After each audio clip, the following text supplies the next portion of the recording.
Chapter 9.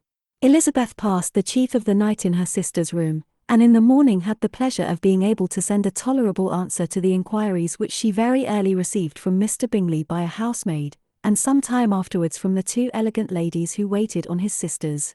In spite of this amendment, however, she requested to have a note sent to Longbourn, desiring her mother to visit Jane, and form her own judgment of her situation. The note was immediately dispatched, and its contents as quickly complied with. Mrs. Bennet, accompanied by her two youngest girls, reached Netherfield soon after the family breakfast.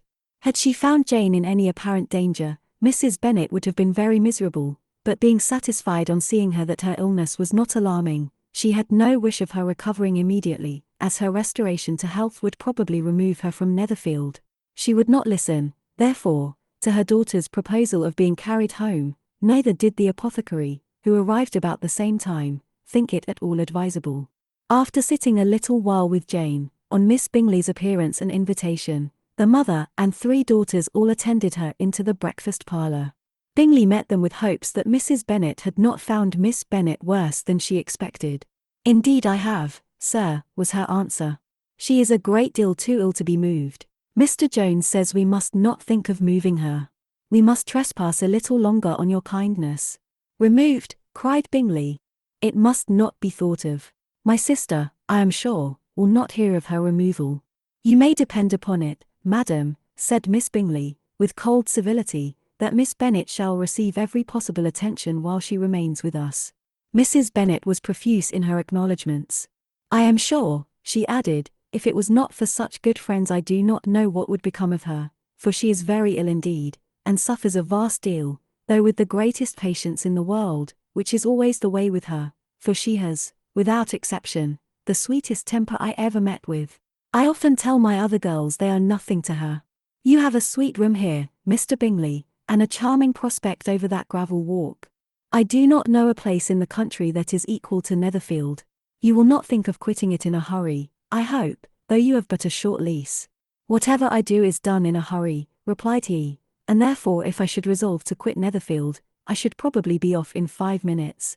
At present, however, I consider myself as quite fixed here."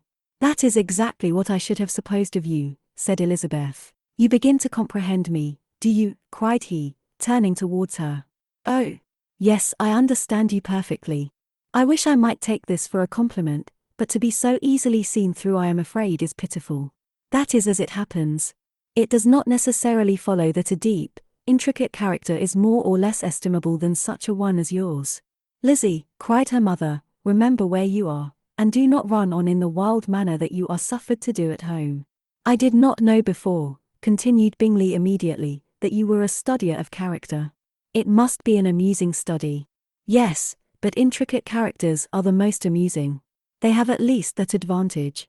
"The country," said Darcy, "can in general supply but few subjects for such a study.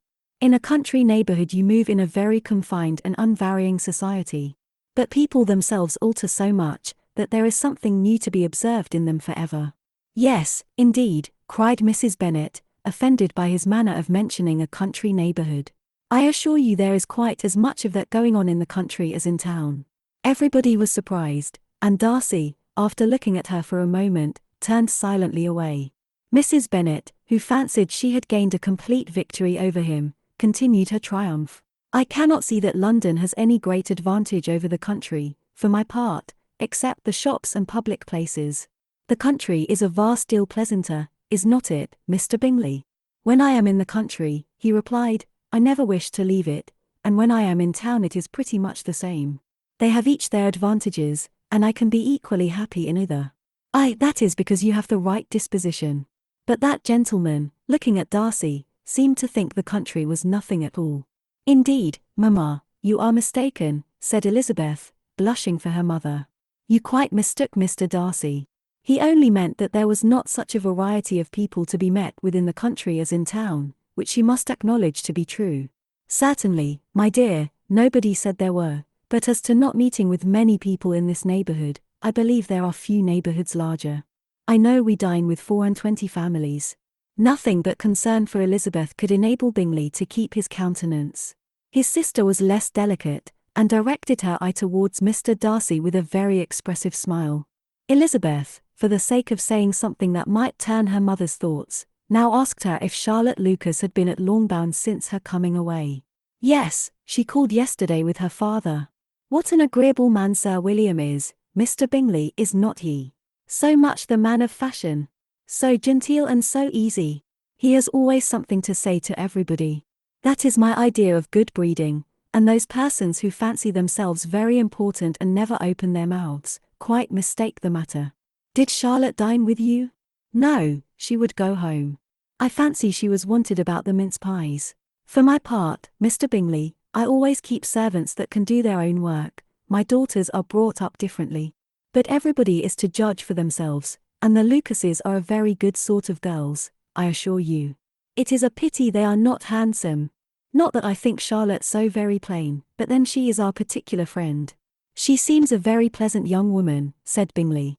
Oh, dear, yes, but you must own she is very plain. Lady Lucas herself has often said so, and envied me Jane's beauty. I do not like to boast of my own child, but to be sure, Jane, one does not often see anybody better looking. It is what everybody says. I do not trust my own partiality. When she was only 15, there was a gentleman at my brother Gardner's in town so much in love with her, that my sister-in-law was sure he would make her an offer before we came away. But, however, he did not. Perhaps he thought her too young. However, he wrote some verses on her, and very pretty they were. And so ended his affection, said Elizabeth impatiently. There has been many a one, I fancy, overcome in the same way. I wonder who first discovered the efficacy of poetry in driving away love. I have been used to consider poetry as the food of love, said Darcy. Of a fine, stout, healthy love it may.